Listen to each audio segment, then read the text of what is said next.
Select ಆಗಿರೋ veterinary candidates madam ಬಂದಿರೋದಿಲ್ಲಿ. ನಾನು pass out ಆಗಿ 6 ಇಯರ್ಸ್ ಆಯಿತು ಮ್ಯಾಮ್. 6 ಇಯರ್ಸಿಂದ ಬೇರೆ ಏನೂ ನೋಡ್ಕೊಂಡಿರಾ, ನಾವೇನು ಪಿ ಜಿಸ್ ಮಾಡ್ದಿರಾ, ಎಲ್ಲ ಇದಕ್ಕೋಸ್ಕರನೇ ವೆಯ್ಟ್ ಮಾಡಿಕೊಂಡು ಇದಕ್ಕೋಸ್ಕರನೇ ಪ್ರಿಪೇರ್ ಹಾಕ್ಕೊಂಡು ಇದ್ದವರು ಮ್ಯಾಮ್. ನಾವು ಹಗಲು ರಾತ್ರಿ ಓದಿದ್ದೀವಿ. ಎಕ್ಸಾಮ್ 2 ಸತಿ ಪೋಸ್ಟ್ಪೋನ್ ಆಯಿತು ಮ್ಯಾಮ್. ಫಸ್ಟ್ ಟೈಮ್ ಎಕ್ಸಾಮ್ ಕೊಟ್ಟಾಗ 3 ಮಂತ್ಸ್ ಟೈಮ್ ಇತ್ತು, ಆವಾಗ ಚೆನ್ನಾಗಿ ಓದ್ಕೊಂಡಿದ್ವಿ. ಮತ್ತೆ 1 ಇಯರ್ ಗ್ಯಾಪ್ ಆದಮೇಲೆ ಮತ್ತೆ ಎಕ್ಸಾಮ್ ಮಾಡಿದ್ರು. ಈ January 9th ಎಕ್ಸಾಮ್ ಆದಾಗ ನಮಗೆ 1 ಮಂತ್ ಕೂಡ ಟೈಮ್ ಕೊಡಲಿಲ್ಲ ಮ್ಯಾಮ್. ಆ 1 ಮಂತಲ್ಲಿ ನಮ್ಮ ಸ್ಟ್ರೆಸ್ ಇದ್ದರೂ ಕೂಡ ಜಾಬ್ ಎಲ್ಲ ಬಿಟ್ಟು ವಿತೌಟ್ ಸ್ಯಾಲ್ರಿ ಲೀವ್ಸ್ ತಗೊಂಡು ನಾವು ಓದಿ ಬರ್ದು ಎಲ್ಲ ಮಾಡಿದ್ದೀವಿ ಮ್ಯಾಮ್. ಇವಾಗ ನಮ್ಮ ಫೈನಲ್ ಲಿಸ್ಟಲ್ಲಿ ನಮ್ಮ ಹೆಸರು ಬರೋವ್ರಿಗೂ ಕೂಡ ನಮಗೂ ಕೂಡ ಎಷ್ಟೊಂದು ಟೆನ್ಷನ್ಸ್ ಇತ್ತು. ನಾವು ಎಷ್ಟೊಂದು ಡಿಪ್ರೆಷನ್ ಹ್ಯಾಂಡಲ್ ಮಾಡಿದ್ದೀವಿ ಗೊತ್ತಾ ಮ್ಯಾಮ್. ನಮ್ಮ ಪೇರೆಂಟ್ಸ್ ಕೂಡ ಅಷ್ಟೇ ಮ್ಯಾಮ್. ಈ ಫೈನಲ್ ಲಿಸ್ಟಲ್ಲಿ ಹೆಸರು ಬಂತು ಅಂತ ತುಂಬ ಖುಷಿಯಾಗಿದ್ದರು. ಇವಾಗ ಈ FIR ಎಕ್ಸಾಮು ಕ್ಯಾನ್ಸಲ್ ಆಗುತ್ತೆ, ತನಿಖೆ ಮಾಡಲಿ ಮ್ಯಾಮ್. ನಮ್ಮ ತನಿಖೆಗಂತೂ ನಾವು ಅಪೋಸೇ ಇಲ್ಲ, ಯಾಕಂದರೆ ನಾವು ಕ್ಲೀನ್ ಇದ್ದೀವಿ. ಅದು ನಮಗೆ ಏನು ಮ್ಯಾಮ್, ಅದು 80 ಲಕ್ಷ ಕೊಟ್ಟಿರೋದು ಆ ರೆಕಾರ್ಡ್ಗಳೆಲ್ಲ ಮ್ಯಾಮ್ ಪ್ರೂವ್ ಮಾಡಲಿ ಮ್ಯಾಮ್. ಪ್ರೂವ್ ಮಾಡಿದ್ರೆ ಏನು ಶಿಕ್ಷೆ ಇದೆ ಅದು ನಾವು ತಗೊತೀವಿ ಮ್ಯಾಮ್. ಬಟ್ ನಮ್ಮ ರಿಕ್ವೆಸ್ಟ್ ಒಂದೇ ಮ್ಯಾಮ್, ಇವಾಗ ನಮ್ಮದು ಪ್ರೋಸೆಸ್ ಏನಿದೆ ಸ್ಟಾಪ್ ಆಗಿದೆ, ನಮ್ಮ ಪ್ರೋಸೆಸ್ ಏನಿದೆ ಮುಂದುವರಿಬೇಕು. ಎಲ್ಲ ಆಗಿದೆ ಮ್ಯಾಮ್. ಫೈನಲ್ ಲಿಸ್ಟ್ ಕೂಡ ಬಂದುಬಿಟ್ಟಿದೆ.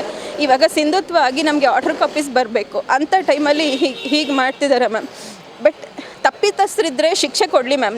ನಾವು ಅದಕ್ಕೆ ನಾವು ಏನು ಮಾಡ್ತಿಲ್ಲ, ತನಿಖೆ ಮಾಡಲಿ, ಎಲ್ಲದಕ್ಕೂ ನಾವು ಟ್ರಾನ್ಸ್ಪರೆಂಟ್ ಇದ್ದೀವಿ ಮ್ಯಾಮ್. ಯಾಕಂದರೆ ನಾವು ಕ್ಲೀನ್ ಇದ್ದೀವಿ ಅಂತ ನಮಗೆ ಧೈರ್ಯ ಇದೆ. ನಮ್ಮ ರಿಕ್ವೆಸ್ಟ್ ಒಂದೇ ಮ್ಯಾಮ್, ನಮಗೆ ಇವಾಗ ನಮ್ಮ ಪ್ರೋಸೆಸ್ ಏನು ಸ್ಟಾಪ್ ಆಗಿದೆ ಅದು ಮುಂದೆ ಮಾಡಿ ನಮ್ಮ ಕಂಡೀಷ್ನಲ್ ಆರ್ಡರ್ಸೇ ಕೊಡಿ ಮ್ಯಾಮ್, ಪರವಾಗಿಲ್ಲ. ನಾವು ಬೇಕಾದರೆ ನಮ್ಮದೇನಾದರೂ ತಪ್ಪಿದೆ ಅಂತ ಪ್ರೂವ್ ಆದರೆ ಏನು ಆ್ಯಕ್ಷನ್ ಆದರೂ ತಗೊಳ್ಳಿ. ಈಗ ನಿಮ್ಮ ಮೇಲೆ 29 ಜನದ ಮೇಲೆ FIR ಆಗಿದೆಯಲ್ಲ, ಕೂಡ ಉದ್ದೇಶ ಆದರೆ ಏನಿತ್ತು ಅವ್ರಿಗೆ? ಅಂದರೆ ಮ್ಯಾಮ್ ನಿಮ್ಮ ಇವಾಗ ರೆಕಾರ್ಡ್ ಎಲ್ಲ ಕೊಟ್ಟು ಮ್ಯಾಮ್, ಇವಾಗ ಕಾಂಟ್ರಾಕ್ಟ್ ಇವಾಗ ನಮ್ಮದು ಪ್ರೋಸೆಸ್ ಎಲ್ಲ ಡಿಲೇ ಆಗ್ತಿದೆ ಅಂತ ಅಂದ್ಬಿಟ್ಟು ಕಾಂಟ್ರಾಕ್ಟ್ ವೆಟ್ಸ್ನ ತಗೊಂಡಿದ್ರು ಮ್ಯಾಮ್. ಅವರು ಇವಾಗ ನಮ್ಮ FD ಮೇಲೇ ಅವ್ರದ್ದು ತಗೊಂಡಿದ್ರು, ಕಂಡೀಷ್ನಲ್ FD ಮೇಲೆ. ಸೊ ಇವಾಗ ನಮಗೇನಾದರೂ ಆರ್ಡರ್ ಕಾಪೀಸ್ ಬಂದು ನಾವು ಜಾಬ್ಸ್ಗೆ ಬಂದರೆ ಅವ್ರನ್ನ ಜಾಬಿಂದ ತೆಗಿತಾರೆ ಮ್ಯಾಮ್. ಮಾಡ್ಕೊಂಡಿದ್ದಾರೆ ಅಂತನಾ ಅದು ಗೊತ್ತಿಲ್ಲ ಮ್ಯಾಮ್, ಬಟ್ ಅವರೇ ಮಾಡ್ತಿರೋದು ಮ್ಯಾಮ್. ಇವಾಗ ಮಾಡ್ತಿರೋರೆಲ್ಲ ಕೂಡ ಅವರು ಎಲಿಜಿಬಲ್ ಕ್ಯಾಂಡಿಡೇಟ್ಸು ಅಲ್ಲ, 210 ಮಾರ್ಕ್ಸ್ ತೆಗೆದಿರೋ ಕ್ಯಾಂಡಿಡೇಟ್ಸು ಅಲ್ಲ ಮ್ಯಾಮ್. ಅದರಲ್ಲಿ ಇವಾಗ ಏನು ಹೋರಾಟ ಮಾಡ್ತಿದ್ದಾರೆ ಅವ್ರು ಅರ್ಧಕ್ಕರ್ಧ ಜನ ಎಲಿಜಿಬಲ್ಲೇ ಇಲ್ಲ ಮ್ಯಾಮ್. ಇವಾಗ ನಾವು ನ್ಯಾಯವಾಗಿ ಓದಿ ಬರೆದು ಎಷ್ಟೋ ಟೆನ್ಷನ್ ಎಲ್ಲ ತಗೊಂಡು ಓದಿ ಬರೆದು KPSC ಎಕ್ಸಾಮ್ ಕ್ಲಿಯರ್ ಮಾಡೋದಂತೂ ತುಂಬ ಕಷ್ಟವಾದ ಕೆಲಸ ಮ್ಯಾಮ್. ಯಾಕಂದರೆ ನಾವು ಬಯಾಲಜಿ ಸ್ಟೂಡೆಂಟ್ಸ್, ನಮಗೆಲ್ಲ ಬಯಾಲಜಿ ಬ್ಯಾಕ್ಗ್ರೌಂಡ್ ಇರುತ್ತೆ. ನಮಗೆ ಈಗ ಜಿಯೋಗ್ರಫಿ, ಹಿಸ್ಟ್ರಿ ನಮಗೇನೂ ಟಚ್ಚೇ ಇರಲ್ಲ. ಅಂಥದ್ರಲ್ಲಿ ಅಂಥ ಶಾರ್ಟ್ ನೋಟಿಸಲ್ಲಿ ನಾವೇನೇನೋ ಕೋರ್ಸಸ್ ತಗೊಂಡು ಓದಿ ಅದನ್ನೆಲ್ಲ ಅರ್ಥ ಮಾಡಿಕೊಂಡು ಓದಿ ಬರೆದು ಇವಾಗ ನಾವು ಜಸ್ಟ್ ಒಂದು ಲಕ್ ಮೇಲೆ ಬಂದುಬಿಡಲ್ಲ ಮ್ಯಾಮ್ ವೆಟನರಿಗೆ. ನಾವು 10th ಮಾರ್ಕ್ಸ್ ಮೇಂಟೈನ್ ಮಾಡಿಕೊಂಡು, PUCಯಲ್ಲಿ ಮಾರ್ಕ್ಸ್ ಮೇಂಟೈನ್ ಮಾಡಿಕೊಂಡು, CETಯಲ್ಲಿ ರ್ಯಾಂಕ್ ಮೇಂಟೈನ್ ಮಾಡಿಕೊಂಡು ಇಷ್ಟೆಲ್ಲ ಮಾಡಿಕೊಂಡೇ ಬಂದಿರ್ತೀವಲ್ಲ ಮ್ಯಾಮ್. ಇವಾಗ ನೀವು ಇವಾಗ ನಮ್ಮ ಮಾರ್ಕ್ಸ್ ನಾವು ಜೆನ್ಯೂನ್ ಆಗಿದ್ದೀವಿ ಮ್ಯಾಮ್. ನಂದು ಒಂದೇ ರಿಕ್ವೆಸ್ಟ್ ಅಷ್ಟೇ, ನಾವು ಕ್ಲೀನಾಗಿದ್ದೀವಿ. ತನಿಖೆ ಮಾಡಿ ತಪ್ಪಿತಸ್ಥರಿಗೆ ಶಿಕ್ಷೆ ಕೊಡಿ. ಬಟ್ ಏನಂದರೆ ನಮ್ಗೆ ಅನ್ಯಾಯ ಮಾಡೋಕ್ಕೆ ಬಿಡಬೇಡಿ.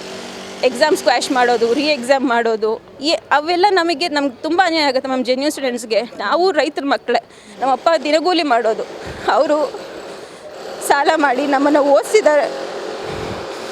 ಅಲ್ಲ, ನಾವು ಎಲಿಜಿಬಲ್ ಇರೋವಂಥ ಸ್ಟೂಡೆಂಟ್ಸ್ನ ಈ ಥರ ಟಾರ್ಗೆಟ್ ಮಾಡ್ಕೊಳ್ಳೋ ಉದ್ದೇಶ ಏನು ಅಂತ ನನಗೆ ಗೊತ್ತಾಗ್ತಿಲ್ಲ. ಯಾಕಂದರೆ ನೀವು ಓದಿರೋದು, ನಿಮ್ಮ ಟ್ಯಾಲೆಂಟ್ ಇರುತ್ತೆ, ಏನಿದೆ ಪ್ರೂಫು? ಅದೇ ಮ್ಯಾಮ್, ಎಕ್ಸಾಮ್ ಮಾಡಿದ್ರೆ ಅವ್ರಿಗೊಂದು ಚಾನ್ಸ್ ಸಿಗುತ್ತೆ ಅಂತ ಮ್ಯಾಮ್.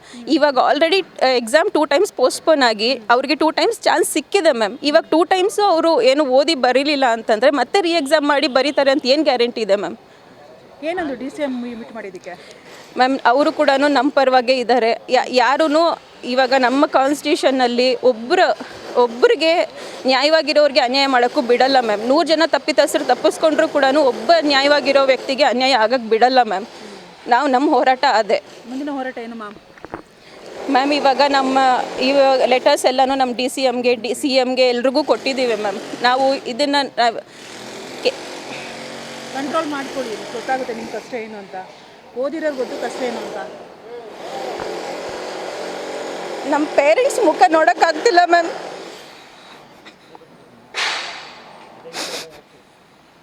ಆಸೆ ಅಲ್ವಮ್ಮ, ಮಕ್ಕಳು ಡಾಕ್ಟರ್ ಆಗ್ತಾರೆ ಅನ್ನೋದು ಎಲ್ಲರೂ ಕನಸು ಅಲ್ವಮ್ಮ? ಊಟಕ್ಕೆ ತಿನ್ನೋಕ್ಕಿಲ್ಲ ಅಂದರೂ ಕೂಡ ನಮ್ಮನ್ನು ನಮಗೆ ಓದಿಸಿದ್ದಾರೆ.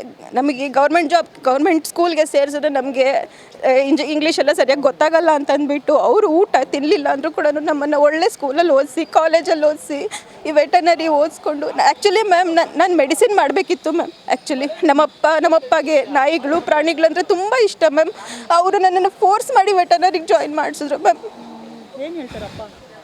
ಅವ್ರು ಏನು ಹೇಳ್ತಾರೆ ಮ್ಯಾಮ್, ಇವಾಗ ಹೇಳ್ತಿದ್ದಾರೆ ಮ್ಯಾಮ್, ನೀನು ಮೆಡಿಸಿನ್ ಮಾಡಿದ್ರಾದ್ರೂ ಚೆನ್ನಾಗಿರ್ತಿದ್ದೆ ಅಂತ, ಇಂಜಿನಿಯರಿಂಗ್ ಮಾಡಿದ್ರು ಕೂಡ ಚೆನ್ನಾಗಿ ಸೆಟ್ಲ್ ಆಗ್ತಿದ್ದೆ ಅಂತಾರೆ ಮ್ಯಾಮ್. ಎಷ್ಟು ವರ್ಷದ ಕನಸು ಮ್ಯಾಮ್ ನಿಮಗೆ?